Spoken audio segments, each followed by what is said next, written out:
زندگی میں کبھی کبھی ایسا ہوتا ہے کہ بندہ مسائل میں گھر جاتا ہے، اور وہ مسائل اتنے ہوتے ہیں کہ اس کو ہر طرف سے اپنے گھیرے میں لے لیتے ہیں،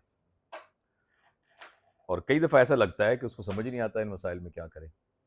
یہ مسائل صحت سے متعلق ہو سکتے ہیں، اب ایک بندے کو کینسر ڈائگنوز ہو گیا، یہ مسائل مالی ہو سکتے ہیں، آدمی قرضے میں جکڑ گیا، آدمی کے اخراجات کچھ ایسے آ گئے جو کہ بالکل ناگزیر اخراجات ہیں، اور کوئی ذرائع نہیں ہے اس کے پاس، کوئی اس کو سمجھ نہیں آ رہا میں کیا کروں، کہاں سے پے کروں۔ کبھی کبھی ایسے ہوتا ہے کہ جذباتی ایشوز ہو گئے، اس کا کوئی پیارا دنیا سے چلا گیا، کچھ ان ایکسپیکٹڈ صورتحال ہو گئی، لوگوں سے جو توقعات تھیں وہ پوری نہیں ہوئیں، اور بعض کا وہ توقعات ایسے پیارے لوگوں سے تھیں کہ جن کے بارے میں وہ سوچ بھی نہیں سکتا تھا کہ وہ اس کو دھوکہ دیں گے۔ کئی دفعہ یہ مسائل جو ہیں وہ انسان کے انٹرنل ہوتے ہیں، اس کی مینٹل ہیلتھ کے ایشو اتنے ہوتے ہیں، شدید ڈپریشن میں چلا جاتا ہے، اسٹریس میں چلا جاتا ہے۔ تو ایسے حالات میں کیا کریں، اس بے بسی کے عالم میں کیا کریں جب آدمی کچھ نہیں کر سکتا؟ اس میں پہلی بات یاد رکھنے کی ایک ہے کہ اگر اس مسئلے کا کوئی حل نکلنا ہے نا تو وہ آپ نے ہی کرنا ہے۔ اچھا، چونکہ اگر کوئی حل نکلنا ہے اور وہ آپ نے ہی کرنا ہے تو آپ کا انٹیکٹ ہونا ضروری ہے، آپ کی صحت ٹھیک ہونی ضروری ہے، آپ کا دماغ جو ہے وہ ٹھنڈا ہونا ضروری ہے۔ آپ کے دماغ کے اندر جو خیالات کی بچاڑ ہے، اور آپ کے دماغ کے اندر جو وسوسے ہیں اور خوف ہیں اور ڈپریشنز ہیں، وہ جو پانی جو ہے اس بے چینی کے ساتھ ندی میں پھیل رہا ہے، جس کی وجہ سے وہ گرد یعنی گدلا لگ رہا ہے پانی، اس دریا کو ذرا سموتھ چلنے کی ضرورت ہے۔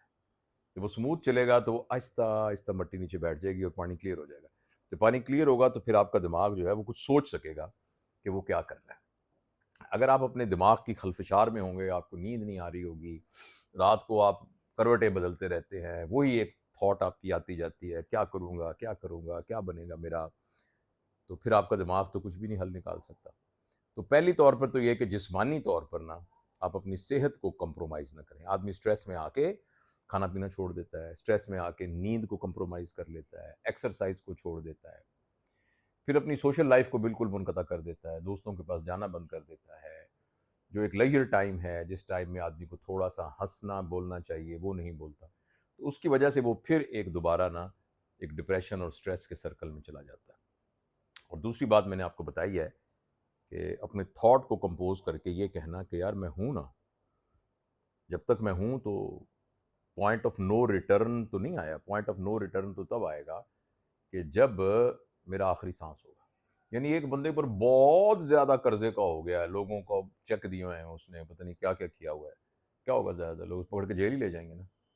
تو میں نہیں یہ کہتا کہ جیل جانا بہت خوشگوار تجربہ ہے، لیکن میں سمجھانے کے لیے یہ بات کہہ رہا ہوں کہ کیا ہوگا، کھانا پینا تو مل ہی جائے گا نا کچھ، یعنی آپ ایکسٹریم ہے کوئی بات نہیں، وہ وقت لوگوں کے بڑے بڑے لوگ، کئی کے سالوں سے جیلوں کے اندر ہیں، تو وہ یہ میں نے کوئی سیاسی بات نہیں کی، تو کئی لوگ جو ہیں سالوں سے جیلوں کے اندر ہیں، اور بعض اوقات بے گناہ جو ہیں وہ جیلوں کے اندر موجود ہیں۔ تو یعنی یہ کچھ بھی ہو، مطلب بیمار ہیں، آپ کو آپریشن کرنا پڑ گیا، کوئی بات نہیں، لوگوں کے آپریشن ہوتے ہیں، ٹھیک ہے مشکل تو ہے لیکن ہوتے ہیں لوگوں کے آپریشن۔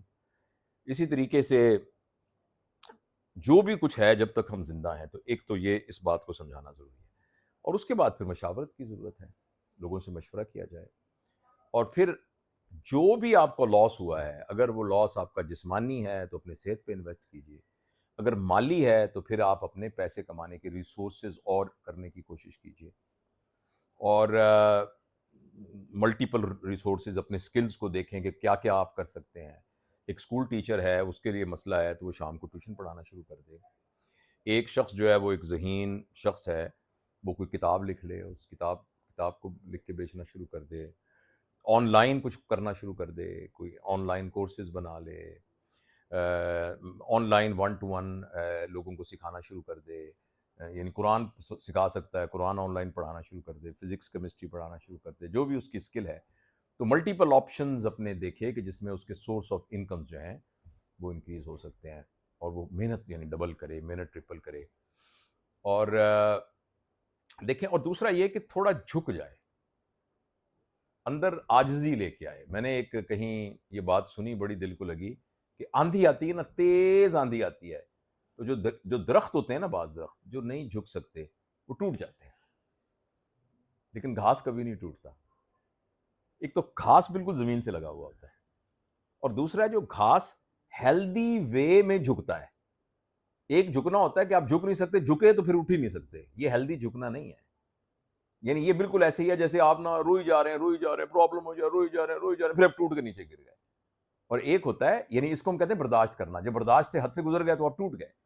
اور ایک ہوتا ہے صبر کرنا، اور صبر ویسے ہے جیسے گھاس کرتا ہے. گھاس فلیکسیبل ہوتا ہے، ہیلدی. ہوا آئی تیز، وہ یوں کر کے جھکا، زمین کے ساتھ لگا، ہوا گئی، پھر سیدھا ہو گیا. جیسے باڈی میں فلیکسیبلٹی جو ہے وہ ہیلدی ہونے کی نشانی ہے، تو زندگی میں ویسے بھی جھک جانا، لیکن ایسا جھکنا جو کہ پھر دوبارہ آدمی کھڑا ہو جائے. جہاں ضرورت ہے وہاں جھک جائے، یعنی اپنے اخراجات کو کم کر لے، اپنے کھانے پینے کو ایڈجسٹ کر لے، اپنی زندگی کو سادگی میں لے آئے، اپنی سپینڈنگ کو دوبارہ ریوائز کر لے، اور جھک جائے اور عاجزی اختیار کر لے.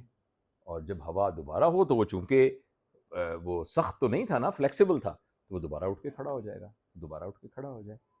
تو یعنی ان ادر ورڈز کے اپنی اس کیفیت کو سم ہاؤ، جیسے غالب نے کہا ہے کہ رنج سے خوگر ہوا انسان تو مٹ جاتا ہے رنج، مشکلیں اتنی بڑی مجھ پر کہ آساں ہو گئیں.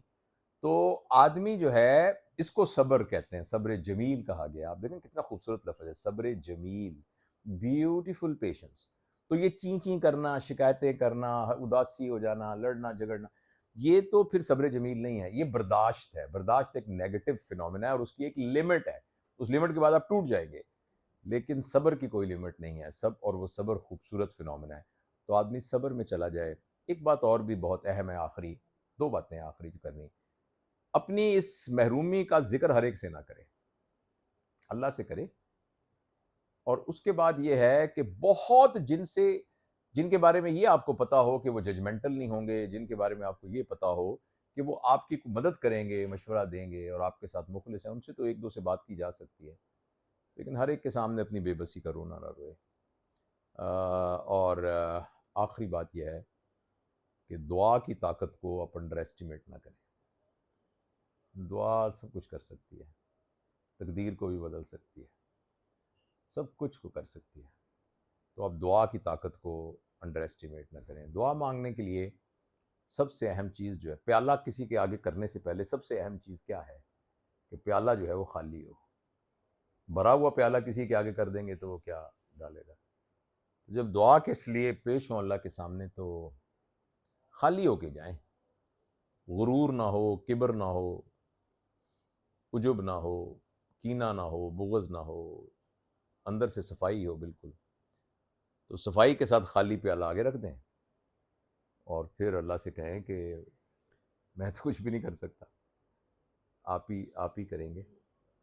اور ایک میرے اور ہماری عزیزہ ہیں، انہوں نے مجھے کچھ بھیجا، کچھ لکھا ہوا، وہ بڑا زبردست بات تھی کہ اللہ چاہتا تو حضرت نوح کا طوفان بند کر دیتا، لیکن اللہ نے کہا نہیں، کشتی بناؤ، ہے نا. اللہ چاہتا تو اللہ تعالیٰ سمندر کو ہٹا دیتا، لیکن حضرت موسیٰ کو کہا کہ اس کے اوپر اپنا عصا مارو، کچھ کرنے کو کہا تو رستے بنے. حضرت خالد بن ولید ویسے ہی دشمن جو ہے مان لیتا تھا، لیکن ان کو کہا گھوڑے پر بیٹھو اور تلوار ہاتھ میں پکڑو. تو جب یہ مسائل ہوتے ہیں تو دعا تو مانگیں کہ یا اللہ مجھے غیب سے مدد کر، لیکن ساتھ یہ کہ اب تلوار بھی پکڑیں پھر آگے کچھ محنت بھی کریں، کوشش بھی کرو، جد و جہد بھی کریں، اور یہ کریں. تو پھر وہ سب چیزیں جو ہے نا وہ اکٹھی ہو جاتی ہیں. دعا کے پورا ہونے کی شرائط، اور پھر آپ کی طرف سے تدبیر، یہ سب چیزیں اکٹھی ہو جاتی ہیں، تو پھر مسئلے حل ہو جاتے ہیں.